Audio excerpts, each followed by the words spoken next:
ये जीवगण दुई प्रकार, किछु उन्मुख जीव और किछु बहिर्मुख जीव।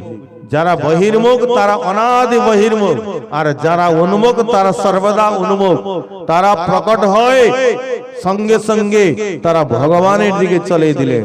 আর যারা বহির্মুখ তারা মায়ার এইসব রং রঙ্গ দেখে। আর দেখুন, সবার মূলে ভগবানের ইচ্ছা। আচ্ছা, ভগবান যদি চাইবে কোন জীবের বুদ্ধি পরিবর্তন হবে না বলুন? সবার চিত্ত পরিবর্তন হয়ে যাবে। ভগবান চাইলে সবকিছু করতে পারে। কিন্তু এখানে যে শঙ্করাচার্যের ভাষ্যকে মহাপ্রভু খণ্ডন করছেন, শঙ্করাচার্যকে নিজেই ভগবান আদেশ দিয়েছেন কি তুমি একটি মায়াবাদ অসৎশাস্ত্রম, তুমি একটি অসৎ শাস্ত্র, একটি মিথ্যা শাস্ত্রকে তুমি আমাকে আচ্ছাদন করে একটি মনোকল্পিত একটা সিদ্ধান্তকে তুমি প্রতিষ্ঠা করে প্রচার করো, যাতে জীব আমার থেকে বিমুখ হয় আর এই সংসারে ভ্রমণ করতে থাকে। এ পদ্মপুরাণে প্রমাণ এসেছে। কবিরাজ গোস্বামী পাদে এখানে টেনেছেন সব। ये सब भगवत इच्छा। ये जे भगवान बोलছেন साधु संगेर এত মহিমা কি কেন? সনাতন গো শিক্ষায় আমরা জানতে পারবো। মহাপ্রভু বলছেন এই সৎসঙ্গের দ্বারা হি জীবের বিবেকের উদয় হয়। তখনই জীব বুঝতে পারে নিজের স্বরূপ কি, জীবের কর্তব্য কি। সনাতন গোস্বামী পাদ যখন জিজ্ঞাসা করিবেন আমরা শ্রবণ করব। যখন সেই সৎসঙ্গের দ্বারা হি বিনু সৎসঙ্গ বিবেক না হই, রাম কৃপা বিনু সুলভ না সোই। ये भगवत कृपा बिना ये साधुगणेर सानिध्य प्राप्ति হয় না, আর সৎসঙ্গ বিনা বিবেকের উদয় হয় না। তারপরেও এই সাধু সঙ্গে এসে গো, যেমন একটি ক্লাসে একটি স্কুলে 5 ক্লাসে অনেকগুলো ছাত্র পড়ছে, তো সবাইকে একই প্রকার মার্ক নিয়ে আসেন? সবাইকে একই নম্বর মিলে? কেউ ফার্স্ট হয়, কেউ সেকেন্ড হয়, কেউ থার্ড হয়, কেউ ফেলও হয়। সবাই পড়ছে, যে টিচার সবাইকে পড়াচ্ছে আলাদা আলাদা পড়ায় না, সবাইকে সমান পড়াচ্ছে। কিন্তু যার যেমন সংস্কার, যার যেমন আধার, তদ্রূপ কেউ ফার্স্ট ক্লাস, কেউ ফার্স্টেরও ফার্স্টে, আর কেউ একবার ফেলেও হয়ে যাচ্ছে। তদ্রূপ সেই সাধুগণের সান্নিধ্যে এসে কেউ পারসমণি হয়ে যাচ্ছে, সে কেউ সেমন্তকমণি হচ্ছে, কেউ লোহা হয়ে যাচ্ছে, কেউ সুবর্ণ হচ্ছে। যার যেমন আধার। যখন বৃষ্টি হয় সবার জায়গায়, সবাই সব জায়গায় তো সমান বৃষ্টি হয়। একজন পাত্র সিধা রেখেছে, তার পাত্র জল ভরে যাচ্ছে, আর একজন পাত্র উল্টো রেখেছে, জল ভরবে? থাকবে জল। আর কার ছোট পাত্র, কার বড় পাত্র, যার যেমন পাত্র সেমন জল পাবে সে। এই তদ্রূপ এই সাধুগণের সান্নিধ্যে এসেও যার যেমন পাত্রতা। এক গুরুর অনেক শিষ্য হন, সাধারণ মহাত্মা নয়, যারা বড় বড় সিদ্ধ মহাপুরুষ, যাদের দর্শন মাত্রে জীব পবিত্র হয়ে যায়, তাদের সান্নিধ্য প্রাপ্ত করার পরেও জীবের পতন হয়ে গেছে। পতন হয়েছে কারণ আধার ভালো না। সেই মহাপুরুষের সান্নিধ্য প্রাপ্তি করে সেই বস্তুর মাহাত্ম্যকে বুঝতে পারে না। সেই বস্তুর প্রতি যেমন শ্রদ্ধা হবে, সেই শ্রদ্ধা তার চিত্তে উৎপন্ন হয় নাই। এই জন্য বড় বড় মহাত্মা গণের সান্নিধ্য প্রাপ্তি করার পরেও জীবের পতন হয়েছে।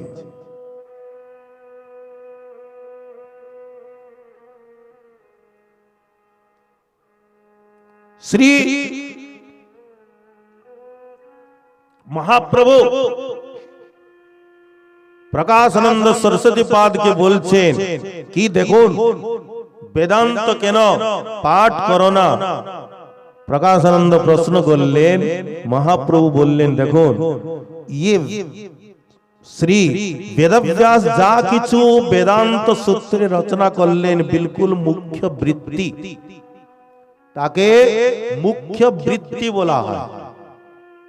ব্রহ্মকে তিনি নিরূপণ করলেন, আর শঙ্করাচার্য কি করলেন, সেই মুখ্য বৃত্তিকে ঢাকা দিয়ে একটি গৌণ বৃত্তি ভাষ্যের রচনা করলেন। আর মহাপ্রভু বললেন কি দেখুন তিনি তো ভগবত আদেশ প্রাপ্ত করে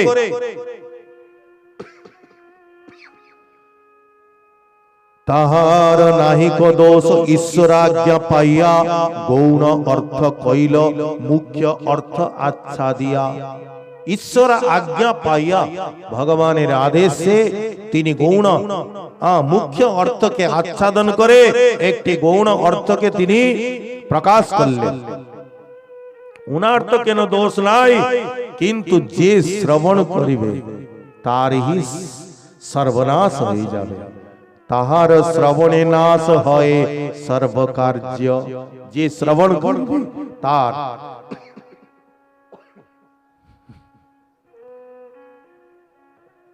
সর্বনাশ হবে। মহাপ্রভু বলছেন ব্রহ্ম শব্দে মুখ্য অর্থে কহে ভগবান। ব্রহ্ম শব্দের অর্থ মুখ্য অর্থ হলো ব্রহ্ম শব্দে ভগবান চিৎ ঐশ্বর্য পরিপূর্ণ অনূর্ধ্ব সমান। ব্রহ্ম শব্দের অর্থ একটু ক্লিষ্ট, অল্প একটু শ্রবণ করে আমরা আগে চলে যাব। ব্রহ্ম শব্দে ভগবানকে বোঝা হয়, আর চিৎ ঐশ্বর্য পরিপূর্ণ, তিনি ষড়ৈশ্বর্যপূর্ণ, ষড়ৈশ্বর্য পরিপূর্ণ আর চিৎ স্বরূপ ভগবান। আর অনূর্ধ্ব সমান, উনার ঊর্ধ্বের কথা ছেড়ে দাও, উনার সমানই এই জগতে কেউই নাই।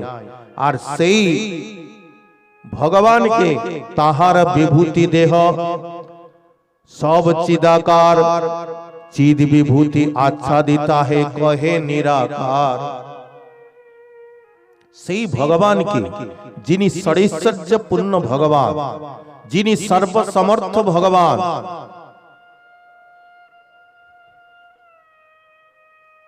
যার সংকল্প মাত্রে এই বিশ্বের সৃষ্টি হচ্ছে, যিনি পালন করছেন, যিনি সংহার করছেন, আর সেই ভগবানকে শঙ্করাচার্য কি করলেন, গৌণ বৃত্তির দ্বারা তাকে নিরাকার, নিশক্তিক আর নিষ্ক্রিয় বলে স্থাপনা করলেন।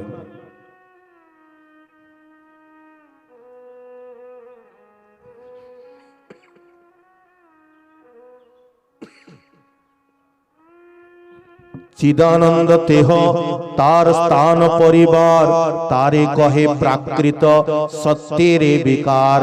যিনি চিদানন্দ স্বরূপ ভগবান, কেবল তিনি নয়, তার পরিবার, তার স্থান, উনার ধামও চিদানন্দ স্বরূপ। উনার সমস্ত পরিকর, উনার সমস্ত পার্ষদগণ, ভক্তগণ, তারাও সচ্চিদানন্দ স্বরূপ। আর সেই ভগবানকে তিনি সত্য গুণের বিকার বলে প্রতিষ্ঠা করলেন।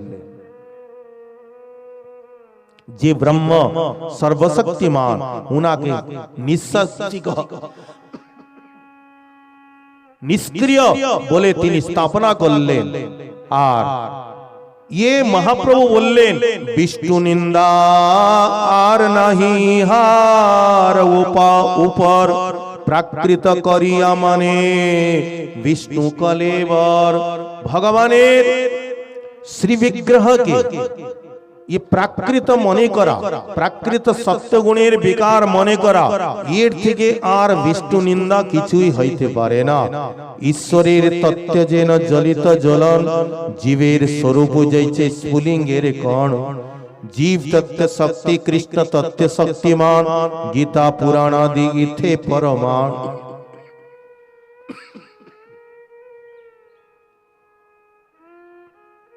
জীব আর ঈশ্বর তত্ত্ব, শঙ্করাচার্যের মত হলো জীব আর ব্রহ্মের মধ্যে কোনো ভেদ নাই।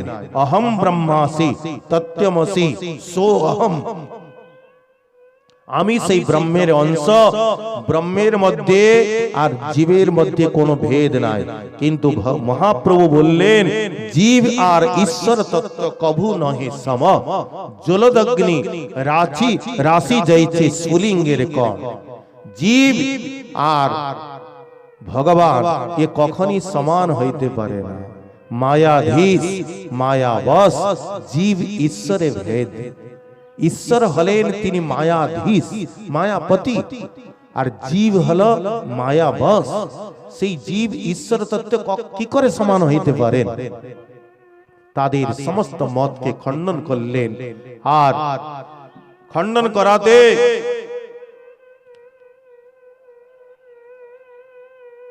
এই মত প্রতিসূত্রে সহজার্থ ছাড়িয়া গৌণার্থ ব্যাখ্যা করে কল্পনা করিয়া এই মত প্রতিসূত্রে করে না দূষণ।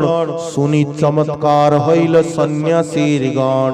সকল সন্ন্যাসী কহে শুনহ শ্রীপাদ, তুমি যে খণ্ডিলে অর্থ এ নহে বিবাদ। আচার্য কল্পিত অর্থ ইহা সবে জানি, সম্প্রদায় অনুরোধে তবু তাহা মানি। মহাপ্রভু তাদের সমস্ত সিদ্ধান্তকে তাদের সেই অদ্বৈতবাদ মতকে, সমস্ত মতকে মহাপ্রভু খণ্ডন করলেন। সন্ন্যাসীগণ তা শুনে চমৎকার হয়ে গেলেন। প্রকাশানন্দ বললেন কি প্রভু, আপনি যা কিছু বললেন বিলকুল সত্য। আমরা জানি কি ये শঙ্করাচার্য একটি কল্পনা ভাষ্য, নিজের কল্পনা করে একটি ভাষ্যকে রচনা করেছেন, কিন্তু সম্প্রদায়কে বাঁচাবার জন্য সম্প্রদায় অনুরোধে তবু তাহা মানি, আমাদেরকে মানতে হচ্ছে, আর কোনো উপায় নাই। এই মত প্রতি সর্বসূত্রের ব্যাখ্যান শুনিয়া সকল সন্ন্যাসী কহে বিনয় করিয়া, বেদময় মূর্তি তুমি সাক্ষাৎ নারায়ণ। ক্ষম অপরাধ পূর্বে যে কইল নিন্দন। মহাপ্রভু দর্শন মাত্রে তাদের চিত্ত পরিবর্তন হয়ে গেল। হে প্রভু, আপনাকে দেখে মনে হচ্ছে আপনি সাক্ষাৎ বেদময় মূর্তি প্রভু, সাক্ষাৎ নারায়ণ। যেন সাক্ষাৎ নারায়ণ আপনি। আমাদের অপরাধ ক্ষমা করুন, আমরা যা কিছু আপনার নিন্দা করেছি। সেই হইতে সন্ন্যাসীর ফিরে গেল মন, কৃষ্ণ কৃষ্ণ নাম সদা করে গ্রহণ। সেই মায়াবাদী সন্ন্যাসী গণের উপরেও মহাপ্রভু কৃপা করলেন। যে মায়াবাদী সন্ন্যাসীগণ মহাপ্রভুর নিন্দা করতেছিলেন, তাদেরকেও মহাপ্রভু কৃপা করলেন। আর সেই কৃষ্ণ কৃষ্ণ নাম সদা করয়ে গ্রহণ। এই মত তাসবার ক্ষমি অপরাধ, সভাকারে কৃষ্ণ নাম করিল প্রসাদ। এই মায়াবাদী সন্ন্যাসীগণ সেই প্রেম থেকে বঞ্চিত হয়েছিলেন। এই প্রকার লীলা করে মহাপ্রভু তাদের উপরে কৃপা করলেন। আর সেই সন্ন্যাসীগণ সেই দিন থেকে তারাও এই কৃষ্ণ নাম সংকীর্তন করে কৃষ্ণ প্রেমকে প্রাপ্তি করলেন। এই যে প্রকাশানন্দ সরস্বতী, ইনি পরে ইনার নাম হলো প্রবোধানন্দ সরস্বতী পাদ। নাম শুনেছেন? প্রবোধানন্দ সরস্বতী পাদ। বৃন্দাবনে গেলে বৃন্দাবনের পরিক্রমায় একটি জায়গা পড়ে কালীদহ। সেই কালীদহে ইনার সমাধি আছে, প্রবোধানন্দ সরস্বতী পাদে। আর ইনি বৃন্দাবন মহিমামৃত লিখেছেন। বৃন্দাবনের মহিমা 100 শতক লিখেছেন। মানে একটি একটি শতকে 100 শ্লোক করে এই প্রকার 100 শতক লিখেছেন বৃন্দাবনের মহিমা উপরে। বৃন্দাবনের প্রতি কেমন তাদের দৃষ্টি, কেমন বৃন্দাবনের মহিমা, কেমন বৃন্দাবনের প্রতি অনুরাগ ছিল। ভুক্ত্বা সোপাকೈ অপিথুৎকৃতানি বৃন্দা টবিমাস মহম করিষ্যে। যদি চণ্ডালের বমন করা অন্ন খেয়ে আমাকে বৃন্দাবনে থাকতে হয়, বৃন্দাবনে থাকবো, কিন্তু বৃন্দাবন ছেড়ে কোনোদিন বাহিরে যাব না। তাদের নিষ্ঠা সেই গ্রন্থ পড়লে চমৎকার হয়ে যাবে। এই বৃন্দাবনের মাহাত্ম্য এই প্রকাশানন্দ সরস্বতী বাদ আগে প্রবোধানন্দ সরস্বতী হয়। বৃন্দাবনের মাহাত্ম্য তিনি লিখেছেন। এই প্রকার শ্রী কবিরাজ গোস্বামী পাদ বললেন, এই পঞ্চতত্ত্ব জগতে এসে আর সেই পূর্ব প্রেম, ব্রজের যে প্রেম, সেই ব্রজ প্রেম ভক্তিকে যে অনর্পিত চরিং চিরা, যে চির অনর্পিত ছিল বহুকাল থেকে, মানে পূর্বকল্পে সেই তিনি দান করেছিলেন, আবার এই কল্পে তিনি দান করলেন সেই চির অনর্পিত প্রেম বস্তুকে। আর মহাপ্রভু কাউকে বঞ্চিত করলেন না, সবাইকে সে প্রেম দান করলেন। মহাপ্রভু যখন বৃন্দাবন গমন করছেন, স্বয়ং তিনি যখন দক্ষিণ দেশে গেলেন, তখনও সেই দক্ষিণ দেশে মহাকৃপা করলেন। দক্ষিণ ভারত যখন মহাপ্রভু গেলেন, যখন মহাপ্রভু চলে যাচ্ছেন, মহাপ্রভুকে যে দেখছে আর সেই মহাপ্রভুর পিছনে পিছনে দৌড়াচ্ছে।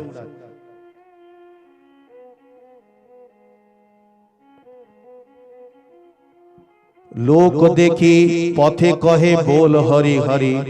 মহাপ্রভু যখন দক্ষিণ ভারত যাচ্ছেন, যাকে দেখছেন হরি বল, আর সেই মহাপ্রভুর মুখে শ্রবণ করে হরি বল বলছে, সেই লোক প্রেমে মত্ত বলে হরি কৃষ্ণ, প্রভুর প্রাচে সঙ্গে যায় দর্শনে সতৃষ্ণ।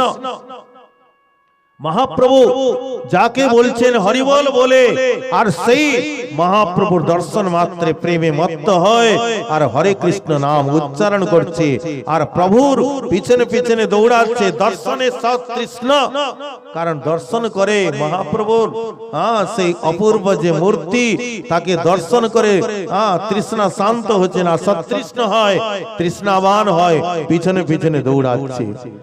আর কত দূরে বহি প্রভু তারে আলিঙ্গিয়া, বিদায় করেন তারে শক্তি সঞ্চারিয়া। কিছু দূর যাওয়ার পরে মহাপ্রভু তাকে আলিঙ্গন দিচ্ছে, আর আলিঙ্গন করে তাকে বিদায় করে দিচ্ছে। সেই জন নিজ গ্রামে করিয়া গমন, কৃষ্ণ বলে হাসে কাঁদে নাচে অনুক্ষণ। মহাপ্রভু তাকে আলিঙ্গন করে প্রেমে এমন উন্মত্ত করে দিচ্ছেন, সে ব্যক্তি নিজের গ্রামে চলে গেছে, সেখানে গিয়ে আর কিছু নাই, কি হলো হরি বল, আরে কি হলো ভাই হরি বল। সেই জন নিজ গ্রামে করিয়া গমন, কৃষ্ণ বলে হাসে কাঁদে নাচে অনু। কেবল কৃষ্ণ ছাড়া আর কিছু নাই, হাসছে নাচছে গাইছে। আর যারে দেখে তারে কহে কহ কৃষ্ণ নাম, যারে দেখছে তাকেও বলছে কৃষ্ণ বল।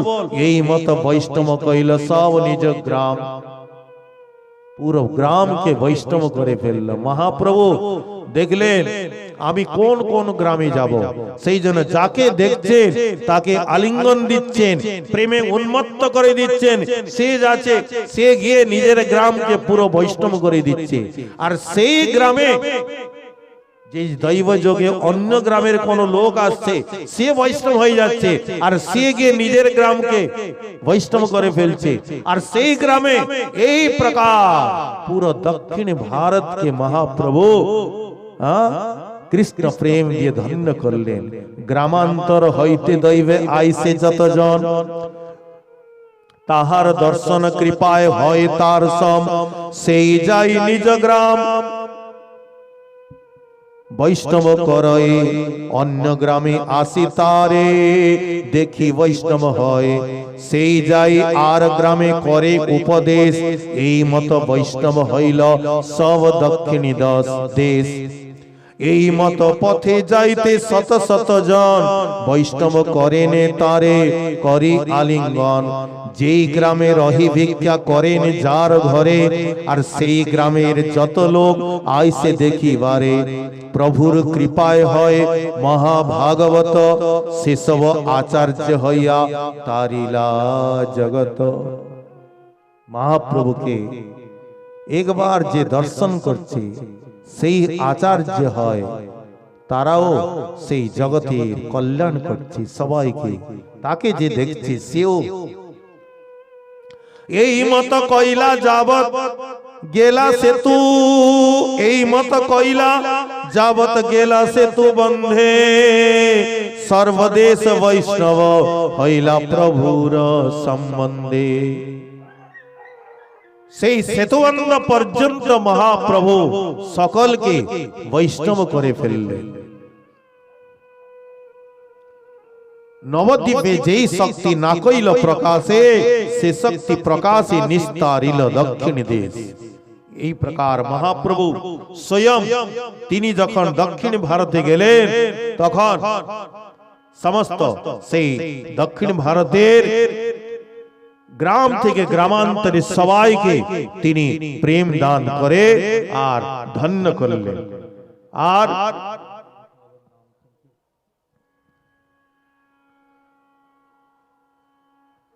মহাপ্রভু যখন ঝাড়খণ্ড পথ দিয়ে বৃন্দাবনে যাচ্ছেন, সেই ঝাড়খণ্ডে যত তির্যক প্রাণী ছিলেন তাদেরকেও মহাপ্রভু প্রেম দান করলেন। সেই জঙ্গলে যত বাঘ ছিল, হরিণ ছিল, ভালু ছিল, তারাও কৃষ্ণ কৃষ্ণ বলে কীর্তন করতেন। হ্যাঁ,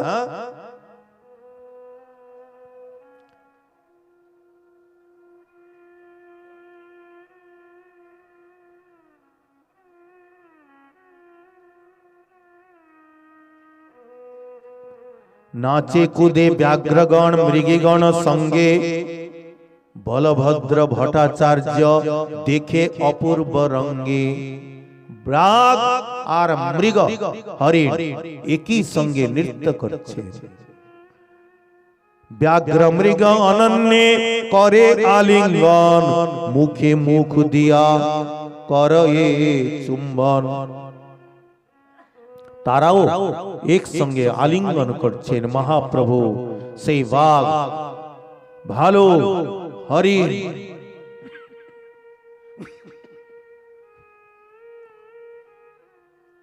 তাদেরকেও প্রেম প্রদান করলেন। ময়ূরাদি পক্ষীগণ প্রভুকে দেখিয়া সঙ্গে চলে কৃষ্ণ বলে নাচে মত্ত হইয়া। সেই ময়ূরাদি পক্ষীগণ তারাও মহাপ্রভুর সঙ্গে সঙ্গে কৃষ্ণ বলে আর নৃত্য করতে করতে চলে যাচ্ছেন। তাদেরকেও মহাপ্রভু বঞ্চিত করলেন না। আর মহাপ্রভু श्री रूप गोस्वामी पाद के, श्री सनातन गोस्वामी पाद के शिक्षा दान करे तादेर के दक्षिण देश पश्चिमी देशे पाठालेन वृंदावने। আর সেখানে গিয়ে তারা ভক্তি প্রচার করে, সেদিকে সমস্ত দেশকে তারাও তারণ করলেন। रूप गोस्वामी पाद মহাপ্রভু সেই প্রয়াগ ধামে তিনি गंगार तटे दशाश्वमेध घाटे रूप गोस्वामी पाद के दिव्य शिक्षा प्रदान करे और उनाके तिनी वृंदावन पाठिয়েছিলেন। लोक भीड़ भय प्रभु दशाश्वमेधे जाइया, रूप गोसाई के शिक्षा करान शक्ति संचारिया। रूप शिक्षा जाके बोला है, उनाके वो भक्तिर शिक्षा दान करे और वृंदावन पाठिए और से वृंदावन से पश्चिम देश के ता महाप्रभु उद्धार करेছিলেন। কৃষ্ণ তত্ত্ব, ভক্তি তত্ত্ব, রস তত্ত্ব, প্রান্ত সব শিখাইল প্রভু ভাগবত সিদ্ধান্ত। রামানন্দ পাশে যত সিদ্ধান্ত শুনিল, রূপে কৃপা করি তাহা সব সঞ্চারিল। শ্রীরূপ হৃদয়ে প্রভু শক্তি সঞ্চারিলা, সব তত্ত্ব নিরূপণে প্রবীণ করিলা। শিক্ষা দিয়া বৃন্দাবন যাইতে আজ্ঞা দিল, প্রভুর আজ্ঞা অনুসারে সব আচরিল। কৃষ্ণ তত্ত্ব, ভক্তি তত্ত্ব, রস তত্ত্ব, ये समस्त तत्वेर शिक्षा दिलेन रूप गोस्वामी के सूत्राकारे और शिक्षा दिए वृंदावने पाठालेन। और श्री रूप गोस्वामी पाद के এই বৃন্দাবনে সমস্ত লুপ্ত তীর্থ উদ্ধার করার জন্য, বিগ্রহ প্রতিষ্ঠা করার জন্য ভক্তি গ্রন্থ রচনা আর ভক্তি গ্রন্থ প্রচারের দায়িত্ব যে দিয়েছেন শিল কবি কর্ণপুর গোস্বামী, আর তিনি নিজে বর্ণন করলেন চৈতন্য চন্দ্রোদয় নাটকে। কালেন বৃন্দাবন কেলি বার্তা, লুপ্তে তিতাখ্যাপয়িতুম বিশিষ্য, কৃপামৃতেন অভিশিষে চ দেব, তত্রৈব রূপং চ সনাতনম চ। কালেন, কাল প্রভাবেন, কালের প্রভাবে, সময়ের প্রভাবে সেই সমস্ত কৃষ্ণের যত লীলাস্থল যখন লুপ্ত হইতে লাগিল, সর্বপ্রথম ভগবান দ্বাপরে লীলা করে যখন অন্তর্ধান হলেন, সমস্ত লীলাস্থল লুপ্ত হয়েছিল। ভগবানের প্রপৌত্র পৌত্র হলেন, পুত্র হলেন প্রদ্যুম্ন, প্রদ্যুম্নের পুত্র অনিরুদ্ধ, আর অনিরুদ্ধের পুত্র বজ্রনাভ। তিনি সেই বজ্রনাম সর্বপ্রথম শ্রীকৃষ্ণের লীলাস্থলীকে উদ্ধার করলেন সান্ডিল্য মুনির আদেশে। আর সান্ডিল্য মুনি বলেছিলেন, হে বজ্রনাভ, আমার কৃপায় সমস্ত লীলাস্থলী তোমাকে স্ফূর্তি পাবে। আর সেই বজ্রনাভ নির্মিত যে সমস্ত লীলাস্থলী, এখনো কিছু কিছু প্রমাণ তার নিদর্শন আছে। শ্যামকুণ্ডের মধ্যে একটি আর কুণ্ড পাওয়া যায়, যাকে বজ্রনাভ কুণ্ড বলা হয়, সে এখনো বিদ্যমান। এমন বস্তু দিয়ে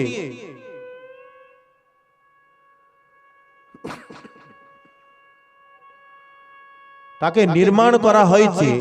দেখবেন যখন যদি ভাগ্যে হয়, যখন শ্যামকুণ্ডের সংস্কার হয়, তার মধ্যে বজ্রনাভ কুণ্ড, এই বিশাল চৌড়া তার দিবালগুলো, সে কুণ্ডের জল এত মিষ্টি নয়, কিন্তু সে দিবাল এমন দিয়ে তৈরি হয়েছে, দিবালের একটি বালুও নিচে পড়ে না, যেমন কি তেমন।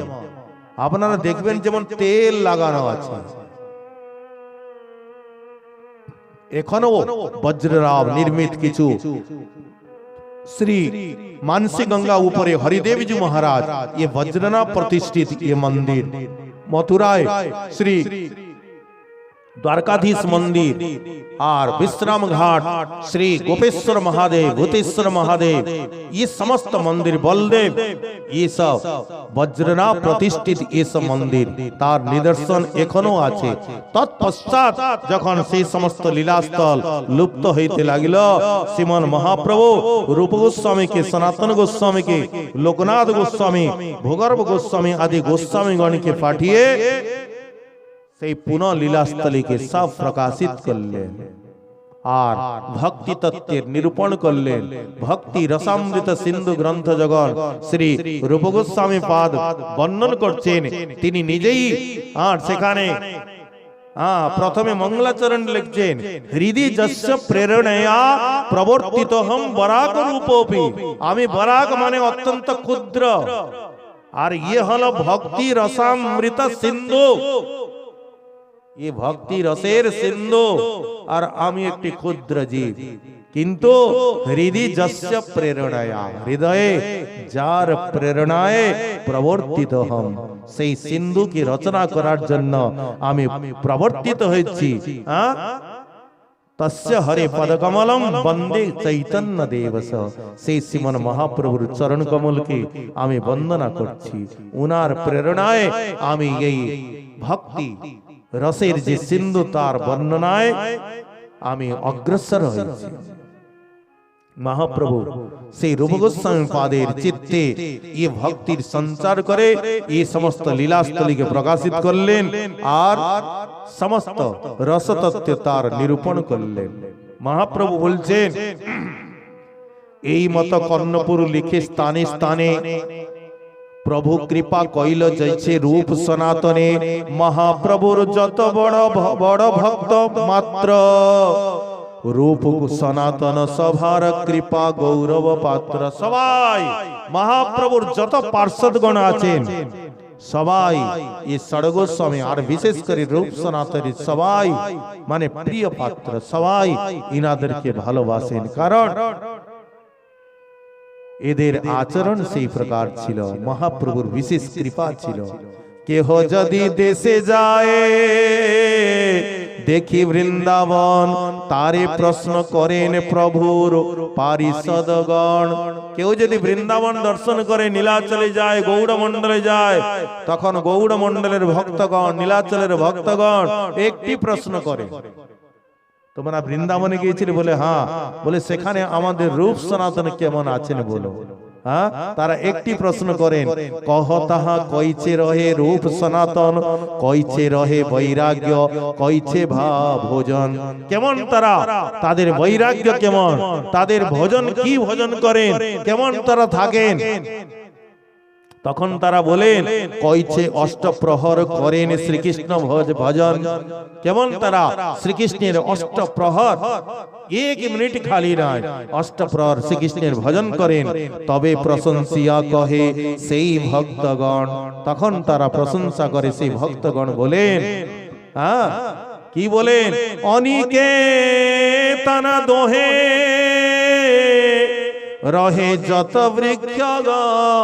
অনিকেতন, নিকেতন মানে ঘর, অনিকেতন দোহে কোন ঘর নাই, কোন আশ্রম নাই, কোন মঠ নাই, কোন মন্দির নাই, থাকে কোথায়? বলে যত বৃক্ষগণ। আর বৃক্ষগণ মানে কি? একটি বৃক্ষ স্থায়ী নয়, একটি রাত্রি এক বৃক্ষ তলায়, দ্বিতীয় রাত্রি নয়, সেখানে আসক্তি হয়ে যাবে।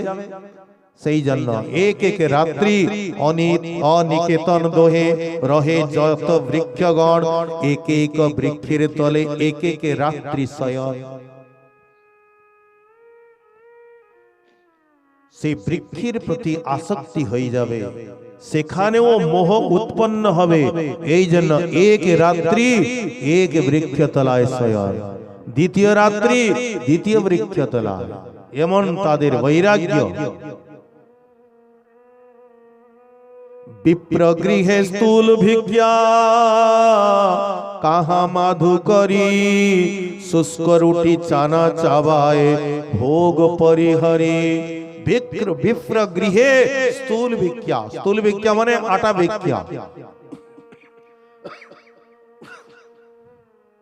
ব্রাহ্মণের গিয়ে আটা ভিক্ষা করে, সেই আটা টুকে একটু জল দিয়ে ঘুলিয়ে তাকে আগুন কোন প্রকারে পুড়ি, হ্যাঁ যাকে আঙ্গিয়া বলে, হ্যাঁ লিট্টি বলে, সেই প্রকার আধা পুড়া আধা কাঁচা, আর বিনা নমক, নমকও নাই, লুণও নাই,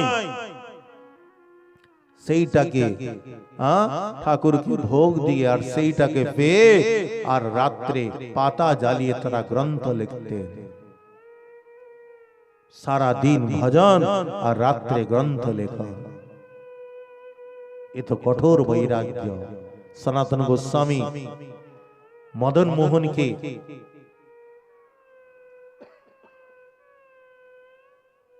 প্রাপ্ত হয়েছেন মথুরার এক চৌবের গৃহ থেকে, আর তিনি উনার যে নিয়ম সেই আটা ভিক্ষা করে এনেছেন তাকে একটা আঙ্গিয়া বানিয়ে আর মদন মোহনকে ভোগ দিয়েছেন। মদন মোহনকে যখন ভোগ দিলেন, মদন মোহন কহে লবণ বিহনে, খাইতে না পারি না রুচে বদনে। মদন মোহন বলে উঠলেন, সনাতন কি ভোগ দিয়েছে এটা? হ্যাঁ, কে বলছে? যিনি লক্ষ্মীপতি ষড়িশ্চর্যপূর্ণ ভগবান, তিনি বলছেন, সনাতন তুমি কি ভোগ লাগিয়েছ? এক তো আঙ্গিয়া লাগিয়েছ, তার মধ্যে লুণও নাই, খাইতে না পারি না রুচে বদনে। কোন রুচি? আর একটু লুণ তো কমসে কম দাও। ভক্তের নিকটে ভগবান একটু লুণ চেয়েছে, তাহলে কেমন ভক্ত হবে বলুন? এক ভক্ত ছিল দুর্যোধন, যে 56 ভোগ লাগিয়েছিল। বাসুদেব চলুন, আপনি এত দূর থেকে এসেছেন হস্তিনাপুর থেকে, এ তো রাজনীতি কথা, পরে চর্চা হবে, আগে চলুন, আপনি প্রসাদ গ্রহণ করুন, ভোজন করুন। ভগবান বললেন, ভোজন দুটো স্থানে করা হয়।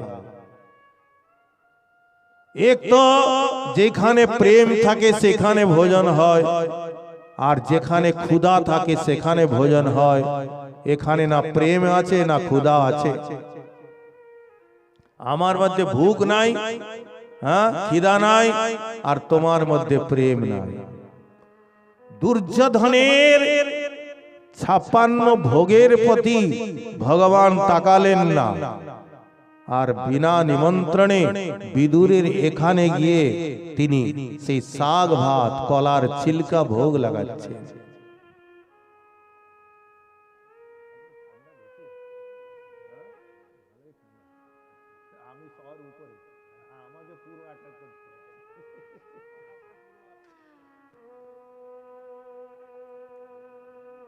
দুর্যোধনের 56 ভোগ প্রতি তিনি তাকাচ্ছেন না।